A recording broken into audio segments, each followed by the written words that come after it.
अक्षय तृतीया की कथा। अक्षय तृतीया की कथा के अनुसार प्राचीन काल में एक धर्मदास नामक वैश्य था। धर्मदास अपने परिवार के साथ एक छोटे से गांव में रहता था। वह बहुत ही गरीब था। वह हमेशा अपने परिवार के भरण पोषण के लिए चिंतित रहता था। उसके परिवार में कई सदस्य थे। धर्मदास बहुत धार्मिक प्रवृत्ति का व्यक्ति था। उसका सदाचार, देव एवं ब्राह्मणों के प्रति उसकी श्रद्धा अत्यधिक प्रसिद्ध थी। अक्षय तृतीया व्रत के महात्म्य को सुनने के पश्चात उसने अक्षय तृतीया पर्व के आने पर सुबह जल्दी उठकर गंगा में स्नान करके विधिपूर्वक देवी देवताओं की पूजा की। व्रत के दिन सामर्थ्यानुसार जल से भरे घड़े, पंखे, जौ, सत्तू, चावल, नमक, गेहूं, गुड़, घी, दही, सोना और वस्त्र आदि वस्तुएं भगवान के चरणों में रखकर ब्राह्मणों को अर्पित की। यह सब दान देखकर धर्मदास के परिवार वाले तथा उसकी पत्नी ने उसे रोकने की कोशिश की। उन्होंने कहा कि अगर धर्मदास इतना सब कुछ दान में दे देगा तो उसके परिवार का पालन पोषण कैसे होगा। फिर भी धर्मदास अपने दान और पुण्य कर्म से विचलित नहीं हुआ और उसने ब्राह्मणों को कई प्रकार का दान दिया। उसके जीवन में जब भी अक्षय तृतीया का पावन पर्व आया, प्रत्येक बार धर्मदास ने विधि से इस दिन पूजा एवं दान और आदि कर्म किया। अनेक रोगों से ग्रस्त और वृद्ध होने के उपरांत भी उसने उपवास करके धर्म कर्म और दान पुण्य किया।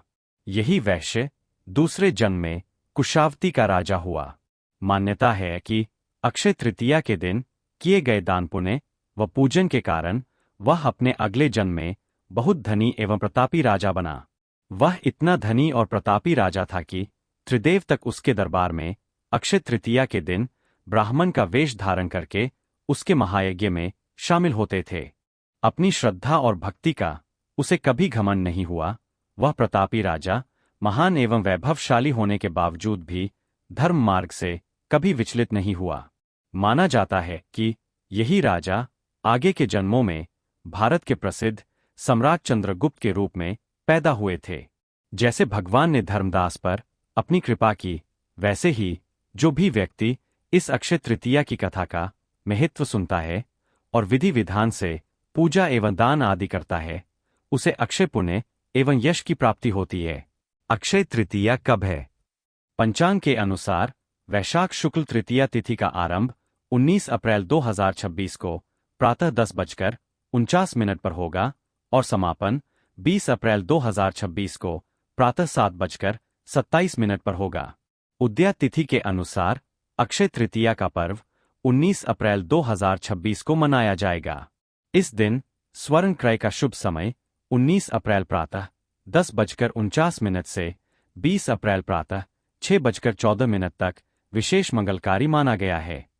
अक्षय तृतीया का रहस्य। अक्षय तृतीया केवल एक त्योहार नहीं बल्कि एक दिव्य ऊर्जा का दिन है। इस दिन सूर्य और चंद्रमा दोनों अपनी उच्च स्थिति में होते हैं। सूर्य मेष राशि में और चंद्रमा वृषभ राशि में होता है। यह स्थिति अत्यंत शुभ और सकारात्मक ऊर्जा प्रदान करती है और इस दिन किया गया हर शुभ कर्म अक्षय हो जाता है, यानी उसका फल कई गुना बढ़कर मिलता है और कभी समाप्त नहीं होता। यह साल का एक ऐसा दिन है जब बिना किसी विशेष मुहूर्त के विवाह, गृह प्रवेश, व्यापार शुरू करना आदि कार्य किए जा सकते हैं। अक्षय तृतीया पर कौन सा दान सबसे श्रेष्ठ है? इस दिन दान का सबसे महत्वपूर्ण हिस्सा है। कहा जाता है कि इस दिन किया गया दान कई गुना बढ़कर फल देता है। अन्न दान। भूखे को भोजन कराना सबसे बड़ा पुण्य माना गया है। जल दान। गर्मी के मौसम में पानी पिलाना अत्यंत पुण्यदायी होता है। वस्त्र दान। गरीबों को कपड़े देना भी बहुत शुभ है। स्वर्ण दान। यदि सामर्थ्य हो तो सोने का दान करना भी अत्यंत फलदायी माना जाता है। गौ दान। गाय का दान भी अत्यंत पुण्यकारी और मोक्षदायक माना गया है। अक्षय तृतीया क्यों मनाई जाती है? अक्षय तृतीया मनाने के पीछे मुख्य उद्देश्य है धन और समृद्धि की प्राप्ति, पुण्य संचय करना और आध्यात्मिक उन्नति, नए कार्यों की शुरुआत यह दिन हमें सिखाता है कि जीवन में अच्छे कर्मों का संचय करें, क्योंकि वही हमें सच्चा अक्षय धन देता है। तो मित्रों, अक्षय तृतीया की यह कथा ब्राह्मण आपको कैसी लगी, हमें कमेंट बॉक्स में लिखकर जरूर बताइए। और अगर आप हमारे चैनल पर नए हो तो चैनल को सब्सक्राइब अवश्य कर ले और वीडियो को अपने दोस्तों व परिवार वालों को भी जरूर शेयर करें। और आज की हमारी यह वीडियो देखने के लिए आपका दिल से बहुत बहुत धन्यवाद। बोलो जय श्री कृष्णा, राधे राधे।